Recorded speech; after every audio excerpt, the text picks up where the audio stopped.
La céramique architecturale, c'est pas que Villefranche? Ah bah non. Moi, je pensais que c'était le... Ah non, ils ont travaillé pour la France et plus.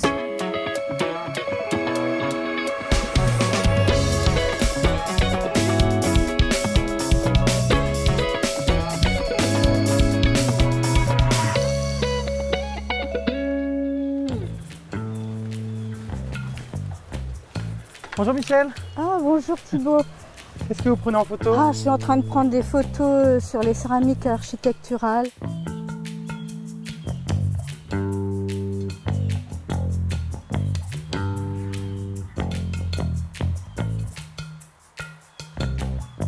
La céramique architecturale, c'est la céramique qu'on retrouve sur les bâtiments. Sur les bâtiments. Ici, c'était un dépôt, le dépôt Perrusson. Ils étaient installés à Écuisse, en Saône-et-Loire, et ils avaient mis 41 dépôts en France, enfin dans les environs. Et donc notamment ici à Villefranche. Et notamment à Villefranche.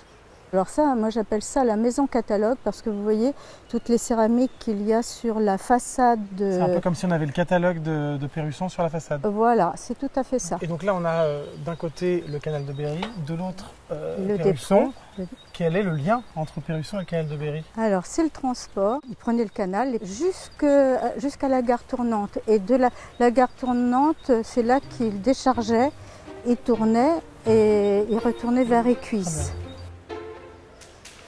L'argile a traversé des siècles et en France, à partir du milieu du 19e siècle, que les maisons se sont parées de céramique décorative et en 1850, c'est devenu une mode. On trouve des monuments comme la gare d'Austerlitz par exemple. Il y a des céramiques... Ah, parce que la céramique architecturale, c'est pas que Villefranche? Ah bah non. Moi, je pensais que c'était le... Ah non, ils ont travaillé pour la France et plus. Donc, il y a la gare d'Austerlitz. Ensuite, vous avez les hospices de Beaune, avec une toiture recouverte de céramique polychrome à Nice.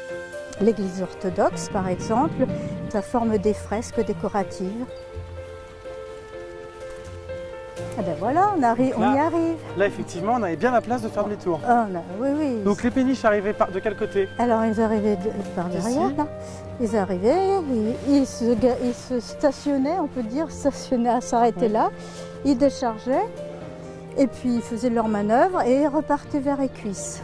Et donc on va s'écarter un peu du canal et on va aller à Romorantin. Donc on va aller à Romorantin voir cette belle collection qui est la plus belle de France et d'Europe.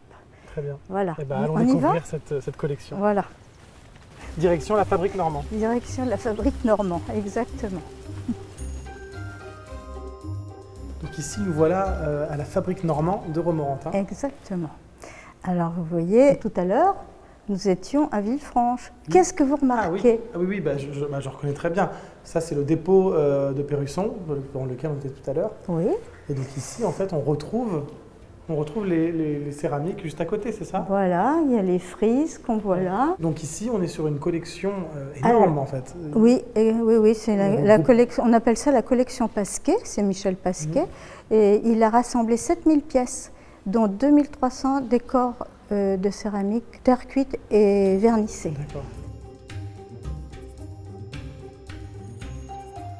Il avait peur que sa collection soit dispersée, voulait qu'elle soit mise en valeur. Ah, il a eu de la chance parce qu'il a rencontré Jeanny Lorjou, le maire de Romorantin, qui lui a vu un grand intérêt de cette collection, un intérêt local, national et international. Et alors, Perrusson, il y a même une autre histoire, parce que donc, ça remonte avec une histoire d'or. Voilà, Monsieur Perrusson est allé à Paris, à l'exposition universelle en 1899. Il a fait monter un kiosque devant la Tour Eiffel. Il a remporté la médaille d'or, ce qui lui a permis d'augmenter ses commandes, son carnet d'adresse. Voilà. Donc, Monsieur Perrusson a progressé comme ça, grâce à cette médaille. Ici, on a un beau palmarès de tout ce qu'il a pu entreprendre. Oui. Merci beaucoup, Michel, de m'avoir fait découvrir toute cette céramique, cette belle collection. Je vous souhaite vraiment des belles découvertes. Oui. Ah, mais je vais être beaucoup plus attentif maintenant. Ah, bah voilà. Maintenant, je saurai les repérer. Puis à bientôt, bientôt au bord du canal ou ailleurs. Voilà, tout à fait. Merci beaucoup.